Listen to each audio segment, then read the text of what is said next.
નમસ્કાર મિત્રો, સ્વાગત છે તમારું મારી યુટ્યુબ ચેનલ ઓફિશિયલ માહિતીમાં। અંબાલાલ પટેલે ગુજરાત પર એક સાથે 3 સિસ્ટમ સક્રિય થવાની આગાહી કરી છે।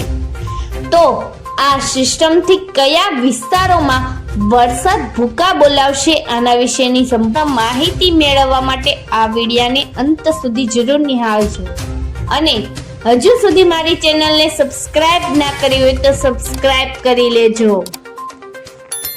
મિત્રો, રાજ્યમાં ફરી એકવાર વરસાદી માહોલ જામ્યો છે, ત્યારે આગામી દિવસોમાં વરસાદ કેવો રહેશે અને તેને લઈને હવામાન વિભાગ દ્વારા મહત્વની આગાહી કરવામાં આવી છે।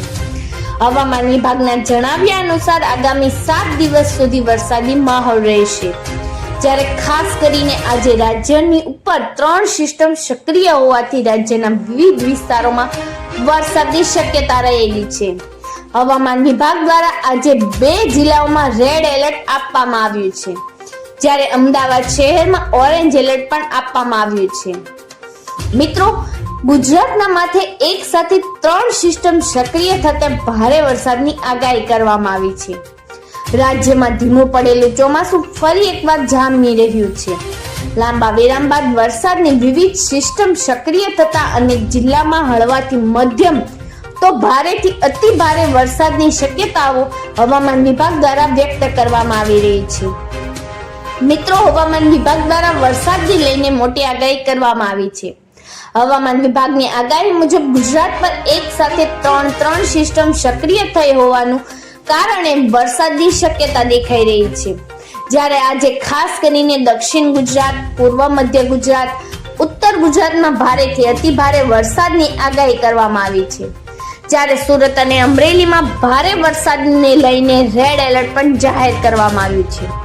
છેલ્લા કેટલાક દિવસથી અમરેલીમાં અવિરત મેઘમહેર જોવા મળી રહી છે, ત્યારે ફરી એકવાર અમરેલીમાં મેઘરાજા ધડબડાટી બોલાવશે અને સાથે જ આગામી 5 દિવસ દરિયાકાંઠાના વિસ્તારોમાં પણ ભારે પવન ફૂંકાવાને કારણે માછીમારોને દરિયો ન ખેડવા પણ હવામાન વિભાગ દ્વારા સૂચના આપવામાં આવી છે।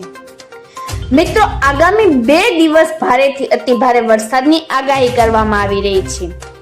અરબી સમુદ્રમાં સાયક્લોનિક સર્ક્યુલેશનની સિસ્ટમ તેમજ બંગાળની ખાડીમાં લો પ્રેશર સિસ્ટમ સર્જાતા આ સાથે જ અન્ય એક ઓફશોર ટ્રફ મહારાષ્ટ્રથી ઉત્તર કેરળ સુધી સક્રિય છે, જેના કારણે ગુજરાતમાં અતિ ભારે વરસાદની શક્યતા દેખાઈ રહી છે। આ સિસ્ટમને કારણે હવામાન વિભાગ દ્વારા આગામી 24 અને 25 ઓગસ્ટના રોજ અતિ ભારે વરસાદની આગાહી કરવામાં આવી રહી છે। આ સાથે જ બંગાળની ખાડીમાં પણ લો પ્રેશર 24 અને 25 ઓગસ્ટે ગુજરાતની નજીક આવશે, જેના કારણે કેટલાક જિલ્લાઓમાં ભારે વરસાદની આગાહી કરવામાં આવી છે, જ્યારે અરબ સાગરનું સાયક્લોનિક સર્ક્યુલેશન નબળું પડ્યું અને શિયોર ઝોનમાં પરિવર્તિત થશે અને બંગાળની ખાડીનું લો પ્રેશર પણ આવી રહ્યું છે, તેની સાથે મર્જ થશે અને આ 2 સિસ્ટમના મર્જ થવાને કારણે 22 અને 24 તારીખ સુધી હળવાથી મધ્યમ વરસાદની શક્યતા રહેશે, જ્યારે 24 અને 25 તારીખ સુધીમાં રાજ્યમાં ભારે વરસાદની શક્યતા દેખાઈ રહી છે। આ દરમિયાન ગુજરાતના તમામ જિલ્લાઓમાં ભારેથી અતિ ભારે વરસાદની પણ આગાહી કરવામાં આવી રહી છે। આવતીકાલની વાત કરવામાં આવે તો આવતીકાલે વલસાડ, દમણ અને દાદરાનગર હવેલીમાં અતિ ભારે વરસાદની આગાહી કરવામાં આવી છે।